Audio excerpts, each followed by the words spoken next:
Hello friends, എല്ലാവർക്കും Mallus cooking ഹട്ടിന്റെ പുതിയൊരു വീഡിയോയിലേക്ക് സ്വാഗതം.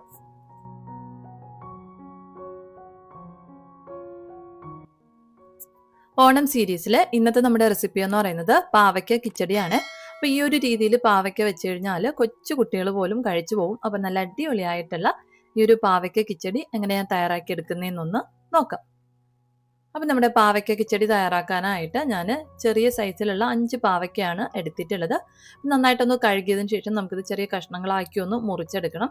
അപ്പോൾ പാവയ്ക്ക ഒന്ന് രണ്ടായിട്ടൊന്ന് കട്ട് ചെയ്തതിന് ശേഷം ഇതിനുള്ളിലുള്ള കുരുവൊക്കെ ഒന്ന് മാറ്റിക്കളഞ്ഞിട്ട് നമുക്ക് ചെറിയ ചെറിയ കഷ്ണങ്ങളാക്കി ഒന്ന് മുറിച്ചെടുക്കാം. ഇനി നമുക്ക് ഇതുപോലെ ഈ ഒരു സൈസിൽ കുറച്ചൊന്ന് കനത്തിൽ തന്നെ ഒന്ന് കട്ട് ചെയ്ത് എടുക്കാം. അപ്പം ഞാൻ 5 പാവയ്ക്ക ഒന്ന് കട്ട് ചെയ്ത് എടുത്തിട്ടുണ്ട്.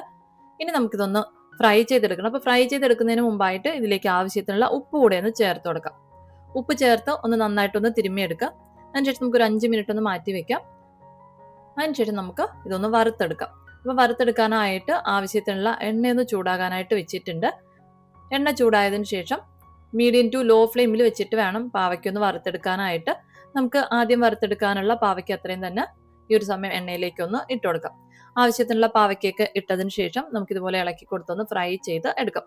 ഹൈ ഫ്ലെയിമിൽ വെച്ചിട്ട് ഫ്രൈ ചെയ്തെടുത്തു കഴിഞ്ഞാൽ പാവയ്ക്ക പുറം ഭാഗം പെട്ടെന്ന് തന്നെ കളറായിട്ട് ഒരു ബ്രൗൺ കളറായിട്ട് ഒന്ന് ക്രിസ്പി ആയിട്ട് വരും. എന്നാൽ ഉൾഭാഗം വന്നിട്ട് നമുക്ക് മൊരിഞ്ഞ് വരില്ല. അപ്പോൾ അതുകൊണ്ട് തന്നെ മീഡിയം ടു ലോ ഫ്ലെയിമിൽ വെച്ചിട്ട് വേണം ഒന്ന് ഫ്രൈ ചെയ്തെടുക്കാനായിട്ട്. അങ്ങനെ ചെയ്യുമ്പോഴത്തേക്ക് നമുക്ക് പാവയ്ക്ക കംപ്ലീറ്റ് ആയിട്ട് തന്നെ നല്ലതുപോലെ ഒന്ന് മൊരിഞ്ഞ് ഒരു ബ്രൗൺ കളറിൽ വന്നോളും. ഇപ്പം പാവയ്ക്ക ഏകദേശം നന്നായിട്ടൊന്ന് മൊരിഞ്ഞ് വന്നിട്ടുണ്ട്. ഈ ഒരു സമയം നമുക്ക് എണ്ണയിൽ നിന്ന് കോരി മാറ്റാം. നമ്മളിനി എണ്ണയിൽ നിന്ന് കോരി മാറ്റി ഒരല്പം ഒന്ന് ചൂട് മാറുന്ന സമയത്ത് കുറച്ചുകൂടി ഒരു ബ്രൗൺ കളറിലോട്ട് ആയി വന്നോളും. ഇതുപോലെ നമുക്ക് എല്ലാ പാവയ്ക്കും ഒന്ന് ഫ്രൈ ചെയ്തൊന്ന് മാറ്റി വെക്കാം.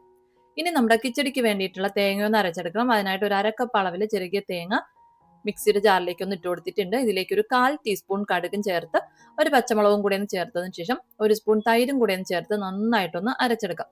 നമ്മൾ കിച്ചടിക്ക് അരച്ചെടുക്കുമ്പോഴത്തേക്കും തൈര് ചേർത്തിട്ടാണ് ഒന്ന് അരച്ചെടുക്കാനായിട്ട്. ഇനി നമുക്ക് അരച്ചു വെച്ചിട്ടുള്ള തേങ്ങയൊന്ന് മാറ്റി വെക്കാം. അതിനുശേഷം നമ്മൾ വറുത്ത് വെച്ചിട്ടുള്ള പാവയ്ക്കെല്ലാം തന്നെ നമുക്ക് ഒന്ന് ചെറുതായിട്ടൊന്ന് പൊടിച്ചെടുക്കാം. ഒരുപാട് പൊടിഞ്ഞു പോകാൻ പാടില്ല. ചെറിയ ചെറിയ കഷ്ണങ്ങളായിട്ട് വരത്തക്ക രീതിയിലൊന്ന് പൊടിച്ചെടുക്കാം. പൊടിച്ചെടുക്കുന്നതിന് മുമ്പ് തന്നെ ഞാനൊരു 2-3 പീസ് പാവയ്ക്ക കഷ്ണങ്ങളൊന്ന് മാറ്റി വെക്കുന്നുണ്ട്. നമ്മൾ കിച്ചടി തയ്യാറാക്കിയതിന് ശേഷം പുറത്തൊന്ന് ഇട്ട് കൊടുക്കാൻ വേണ്ടിയിട്ട് മാത്രമാണ് മാറ്റി വെച്ചിട്ടുള്ളത്.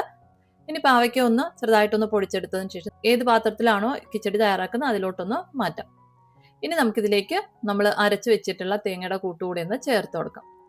അതിനുശേഷം ഇതിലേക്ക് 1/2 കപ്പ് അളവിൽ തൈര് കൂടെ ഒന്ന് ചേർത്ത് കൊടുക്കാം. അധികം കട്ടകളൊന്നും ഇല്ലാത്ത രീതിക്ക് വേണം തൈര് ഇതിലേക്ക് ചേർത്ത് കൊടുക്കാനായിട്ട്. തൈര് ചേർത്തതിന് ശേഷം പിന്നെ നമുക്കിതിലേക്ക് ആവശ്യത്തിനുള്ള ഉപ്പും 1 ടീസ്പൂൺ അളവിൽ പഞ്ചസാരയും കൂടെ ഒന്ന് ചേർത്ത് കൊടുക്കാം. പഞ്ചസാര ചേർത്ത് കൊടുക്കുമ്പോഴത്തേക്കും നമ്മൾ ഫ്രൈ ചെയ്തതിന് ശേഷവും പാവയ്ക്കയ്ക്ക് കയ്പുണ്ടെന്നുണ്ടെങ്കിൽ ആ ഒരു കയ്പും കൂടെ ഒന്ന് കുറച്ചെടുക്കാനായിട്ട് പറ്റും. അതിലേക്ക് വേണ്ടിയിട്ടാണ് പഞ്ചസാര ചേർത്ത് കൊടുത്തിട്ടുള്ളത്.